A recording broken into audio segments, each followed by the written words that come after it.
inspiration for my jewelry line. Not only do I gather a lot of my materials from right here on the beach, but there's this grit and beauty that coexist here that just really touches my heart. And the resourcefulness of the people, and it takes a special kind of person to live here. It's just a special place. The name Wild Island Studio, that started because, well, my husband ran a boat for like a decade called the Wild Island, and at the time that we met, I thought, well, that's a really cool name, like that really represents Kodiak. But the more he and I actually talked, I found out he had traveled extensively, and so I posed the question, like, why Kodiak? Why is this the place that you keep coming back to? And he said, you know, I've been a lot of places around the world, and I've never found anywhere that is as wild and untamed as this place is, and it's something that just draws me back here. That is something that just really spoke to me, and I felt like it was a fantastic representation of Kodiak. So when I gather my metals here, I look a lot for copper and brass. And copper and brass are both base metals that in and of themselves have value.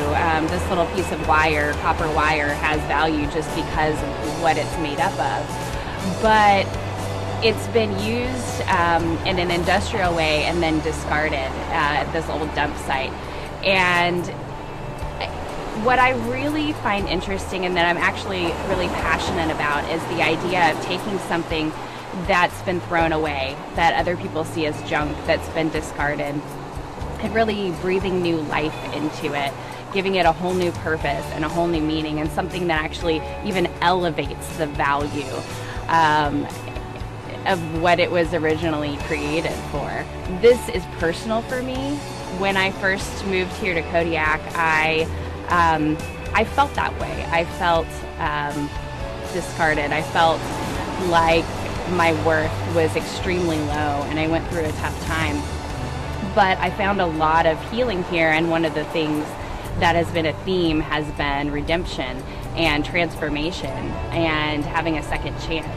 And so when somebody wears my jewelry, I want them to connect with that, to not only connect with the history of the piece, but what it represents for transformation and the beauty of redemption, the beauty of having a second chance.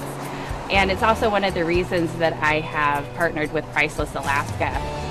They're an organization that fights sex trafficking in Alaska, and the people that they work with have been told that they don't matter, have been discarded, have been labeled, have been marked as a piece of property. And so it's a very, it's a really beautiful thing that they do to actually give them a new sense, help them find their new sense of purpose and see that something really beautiful can come from even somebody labeling you as being worthless. So every time someone wears my jewelry, the sense that I want them to have is a sense of hope and a second chance and a sense of connection to something wild and free